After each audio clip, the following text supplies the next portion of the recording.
Kot rečeno, je tema mojega predavanja odnos družbe do marginalnih skupin beračev in potepuhov. Pa nekaj za uvod. Konec 19. stoletja je obdobje socialne negotovosti za velik del prebivalstva. Sprejeta socialna zakonodaja, ki se je začela v srednji Evropi uvajati v drugi polovici 19. stoletja, je sicer olajšala življenje industrijskemu delavstvu, ni pa vključevala niti vseh delavcev, niti vseh zaposlenih. Najrevnejši prebivalci so bili tako še vedno odvisni od občinskih podpor in dobrodelnosti.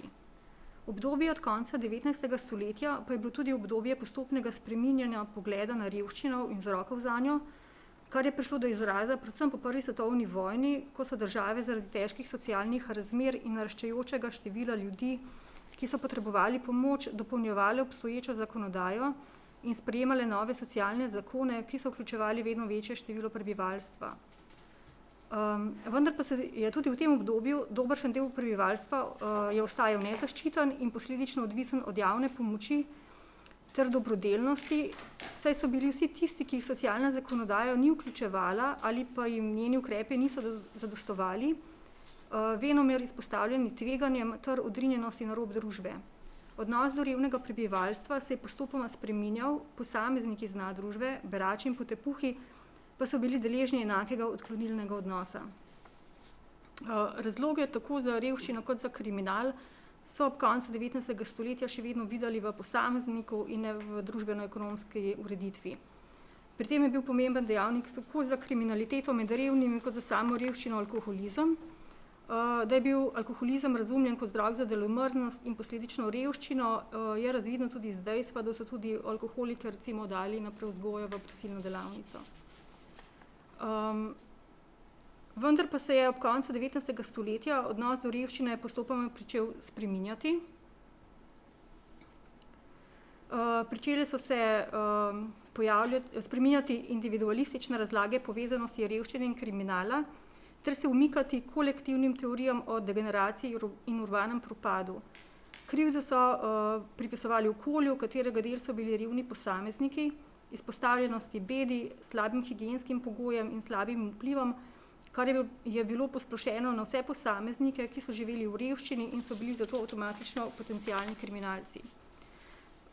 Pri tem je šlo za prehod od individualne krivde k kolektivni, ki pa se je še vedno gibala le v krogu revnih slojev in se ni prenašala na celotno družbo. Prepričanje o individualni krivdi posameznikov je omogočalo ločevanje nevrednih revežev od vrednih. Teorija kolektivne degeneriranosti pa je vključevala vse revne posameznike brez izjeme, vendar pa ni priznavala vloge stalne, ekstremne revščine, katere posledica je bil tudi kriminal.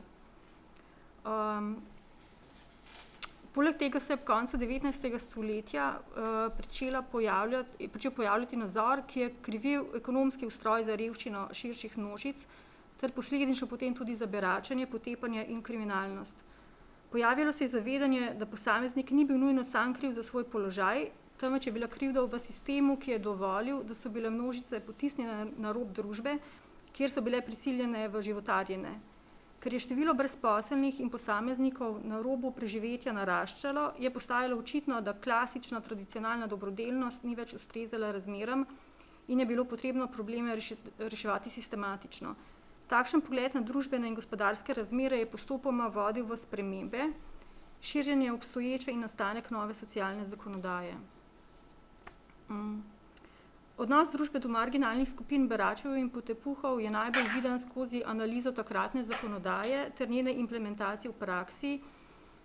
Se menim, da je najbolj razkriva odnos države in posledično tudi družbe do beračev in potepuhov ter kaže na položaj, ki ga je v njej imela obravnavana populacija. Ta se je odražal v postopkih in sistemski ureditvi, ki so jim bili podvrženi. Pri tem je šlo za omejevanje beračenja povsod, kjer so se berači pojavljali, ter aktivno preganjanje beračev in potepuhov. Kazenska zakonodaja, ki je veljala v obravnavanem obdobju, je bila sprejeta leta 1852 in je na Slovenskem veljala vse do sprejetja jugoslovanskega zakona 1. januarja 1930. Področje potepuštva in beračenja pa so potem natančneje urejali posamezni zakoni sprejeti med letom 1870 in 1885, ter v novi državi leta 1921. Sprejeti zakon, ki je urejal kaznovanje potepanja. Glede beračenja in splošno zatiranja delomrznosti pa so potem ostali še naprej veljavi avstrijski predpisi. Tako avstrijska kot kasnejša zakonodaja kraljevine sta se omejevali na represivne ukrepe, ki so bili usmerjeni na kazensko-pravno zatiranje beraštva in potepuštva. Zaporne kazni, ki so grozile vsem ujetim pri beračenju ali potepanju brez sredstev, sta dopolnjevala še odgon in oddajo v prisilno delavnico. Vsi ti ukrepi bi morali delovati zastraševalno in svarilno ter posledično odvrniti obubožane posameznike od izkoriščevalskega in neproduktivnega načina življenja. Kazenska zakonodaja, od katere se dejansko pričakovalo korekcijsko delovanje na socialnem področju, seveda ni dosegala želenih učinkov, saj se ni spopadala z vzroki, ki so posameznike potisnili v izjemno revščino. Na neučinkovito zakonodaje kaže tudi nenehno zaostrovanje kazni. Namen zakonodaje je bil ustvariti nadzor nad brezdelnimi posamezniki, ki so se s svojim načinom življenja bolj ali manj uspešno izmikali vsem tradicionalnim oblikam povezanosti in nadzora. Hkrati pa je bil to pripraven način obračunavanja z motečimi elementi, občine pa so se na ta način lahko odkrižale nadležnih beračev, potepuhov in nasplošno revežev, ki bi posledično bremenili občinski proračun. Zakonodaja je nudila temelje preganjanja in sankcioniranja obojih zgolj na podlagi ekonomskega pomankanja. Ne brezdomstvo in ne revščina nista bila kazniva sama po sebi, vse do trenutka, ko je posameznik obremenil družbo. V prisilno delavnico so bile oddane osebe, za katere se je smatralo, da njihov način življenja in preživljanja ni bil družbeno sprejemljiv, saj so se preživljale ali z miloščinami ali pa na načine, ki niso bili legalni in ne bi zato potrebovali temeljito prevzgojo. V skladu s tem so v prisilne delavnice oddajali berače, potepuhe in v splošnem vse osebe, ki so bile označene kot delomrzne. Namen prisilnih delavnic ni bilo kaznovanje, temveč prevzgoja posameznika, ki bi tako ponovno postal koristen član družbe. Na ta način naj bi izkoreninili beračenje in brezdelno postopanje, kot podaljšek tega pa tudi revščino, ki naj bi bila posledica slabih navad, nedelavnosti, lenosti, razsipnosti, pijančevanja in vseh ostalih grehov, ki so jih pripisovali najnižjim slojem. Negativen odnos do te populacije je razviden tudi iz postopkov odgonske zakonodaje, ki je enako preganjala tako berače in potepuhe kot izpuščene zapornike, ter nasplošno vse revne osebe, ki se niso zmogle same preživljati. Tako odgon kot prestajanje kazni v prisilni delavnici sta stigmatizirala posameznike, ki so tako po vrnitvi v domače okolje težko dobilo delo in posledično so se težje zaživeli na novo in se ponovno vključili. Dolžnost skrbstva za reveže so imele občine, ker pa so imele te omejene resurse, tako kar se tiče finančnih zmožnosti kot nastanitvenih zmožnosti v ustanovah, so se pogosto poskušali izogniti svojim obveznostim. Zgodilo se je tudi, da so občine v strahu pred oskrbo revnih občanov koga preprosto izključile ali pa so se izognile plačilom stroškov tako, da so kakšnega svojega občana razglasile za delomrzneža.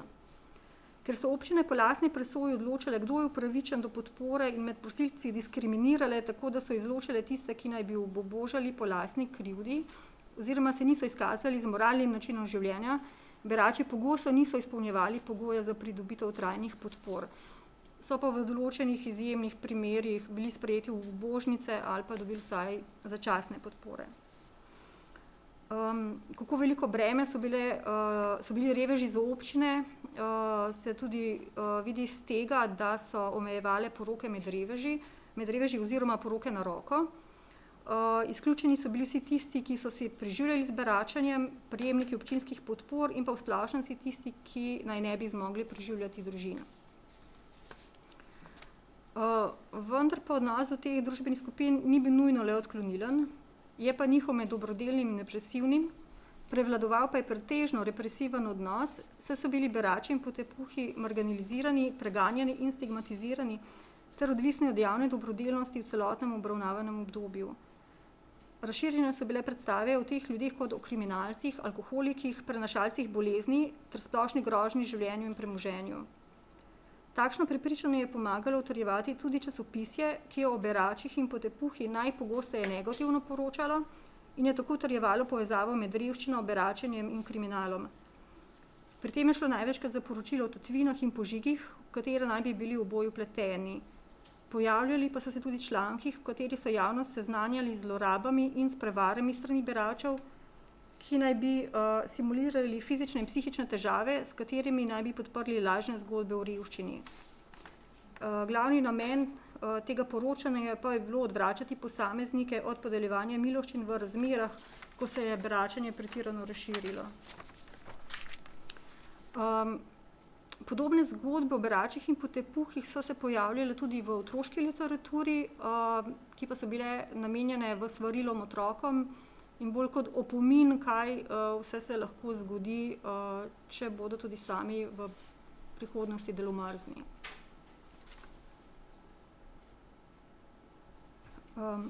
Bolj kot berači so bili osovraženi potepuhi, saj ne bi šlo v njihovem primeru za posameznike, ki so bili po svoji naravi nagnjeni k potepanju zaradi neprilagodljivosti in se predvsem niso želeli prilagoditi družbenim pravilom. Odsotnost stalnega bivališča so povezovali z odsotnostjo lastnosti, ki so bile temelj družbe, kot so delavnost, stanovitnost, družinsko življenje. Potepuštvo naj bi na eni strani izhajalo iz pomanjkanja morale in na drugi naj bi imelo temelje v bolezenskem stanju. Tako so potepuhom posledično pripisovali različne fizične in psihične motnje. Sama potreba po potepanju naj bi bila potepuhom prirojena, zaradi nezmožnosti samoobvladovanja pa naj je ne bi bili sposobni krotiti. Tako naj bi bila potreba po potepanju celo posledica recimo epilepsije, histerije, alkoholizma in celo depresije. Potepuštva so povezovali tudi z deviacijami in kriminalom. Vedno bolj so se pojavljale zahteve po ukrepanju. Kakšen je bil odnos do oseb brez bivališča, je vidno tudi iz tega, da je bilo recimo v Ljubljani mestno zavetišče z mestno kuhinjo ustanovljeno šele leta 1938. So pa takrat prvič dobile zavetje tudi brezdomne ženske. Na deželi je bilo nekoliko drugače. Tam berači in potepuhi niso bili preganjani na enak način kot v mestih. Kdor v določenem okolju ni bil zaželen, enostavno pač ni dobil miloščine, dela ali pa prenočišča, kar ga je prisililo, da je moral pot nadaljevati. Vendar odklonilen odnos ni obstajal le do beračev in potepuhov, ki so bili za delo sposobni, temveč do vseh, ki so se preživljali z miloščinami. Saj je prevladovalo mnenje, da pošteni reveži ne bi nikoli prosili za pomoč. Poleg tega so bile za svoje obubožane občane dolžne skrbeti občine, kar naj bi vsaj v teoriji izključevalo vsako potrebo po beračenju. Kako zelo moteč element so bili berači v mestu, je razvidno tudi iz pisem bralcev v dnevnem časopisju, pa tudi pisem, ki so jih meščani pošiljali mestnemu magistratu, v katerih so se pritoževali nad vedno večjim številom beračev. Pri tem je šlo predvsem za dvom v resnično stisko in pa upravičenost do beračenja. Je pa bilo brezdomstvo različno obravnavano glede na spol. Ženske, ki niso imele stalnega bivališča in pa rednega dohodka iz očitno legalnega vira, so bile osumljene nemoralnosti in prostitucije, medtem ko je bilo potepuštvo pri moških smatrano kot negacija preskrbovanja družine, dela in družinske odgovornosti. Dejansko pa so se brezdomne ženske pogosto skrile v vrstah priložnostnih prostitutk, hkrati pa so dobrodelna društva poskrbela za revne in brezdomne ženske ali pa za tiste, ki bi to lahko postale z namenom, da bi jih zaščitila pred ekonomskim, še bolj pa pred moralnim propadom. Ker ženske niso bile obravnavane kot nevarne ali nasilne, hkrati pa so skrbele za otroke, so zato lahko računale tudi na več sočutja ter pomoči strani javnosti. Na drugi strani pa so bile tiste ženske, ki so pristale na cesti, dosti strožje ocenjevane strani javnosti kot pa moški. Pripisovane so jim bile najslabše lastnosti in pot nazaj v normalno življenje je bilo zanje veliko težja, če že ne nemogoča. Spremembe v odnosu do beračenja je mogoče zaznati v poznih 20 letih 20. stoletja. Takrat se prične tudi v časopisju pojavljati izraz brezdomac. Okrepilo se je tudi zavedanje, da ima družba dolžnost pomagati tistim, ki si sami ne morejo več preživljati. Tako so recimo v Ljubljani, naprimer, pozimi leta 1929, ustanovili ogrevalnico za brezposelne brezdomce. Število beračev se je znatno povečalo po prvi svetovni vojni zaradi slabe gospodarske in socialne situacije, ko je naraščala revščina. Še bolj pa v 30 letih, ko je gospodarska kriza povzročila veliko brezposelnost. V tem obdobju so bili brezdomci označeni kot žrtve gospodarske krize, kar je posledica splošne brezposelnosti, vendar pa je naraščanje števila brezposelnih oseb povzročilo naraščanje števila beračev, tako da je kljub skrbi za brezposelne naraščal odpad do beračev in domnevnih delomrznežev. V 30 letih so bile zaradi vedno večjega števila obubožanih revežev organizirane različne pomožne akcije, ustanovljena je bila mestna kuhinja in zavetišče, vendar pa je bila prisotna izrazita skrb glede izkoriščanja podpor oziroma podpiranja tako imenovanih delomrznežev. Tako časopisni članki kot tudi uradna korespondenca so bili v 30 letih prežeti z raznimi opozorili in pozivi, komu in v kakšni obliki nameniti pomoč in navodili, kako ukrepati v primerih tako imenovanih nevrednih prosilcev. Tako je bilo v mnogokateri podporni akciji poudarjeno, da je namenjena starim in onemoglim, kar naj bi dodatno spodbujalo javnost k darovanju in krepilo splošno zaupanje, da bo pomoč šla v prave roke, saj so se zaradi povečanega števila brezposelnih, ki so beračili, pojavljali dvomi o njihovi resnični stiski. Tako so se začele pojavljati celo ideje o ustanavljanju delovnih taborišč, torej o prisilni zaposlitvi pri javnih delih, ki pa v praksi niso zaživele zaradi neustrezne zakonodaje in neugodnega finančnega stanja. V 30 letih 20. stoletja je tako razkorak med vedno večjim številom brezposelnih in zmanjševanjem števila upravičencev do podpor prispeval k povečanju števila potepuhov in beračev, s tem pa je potepuško vprašanje postajalo vedno bolj aktualno.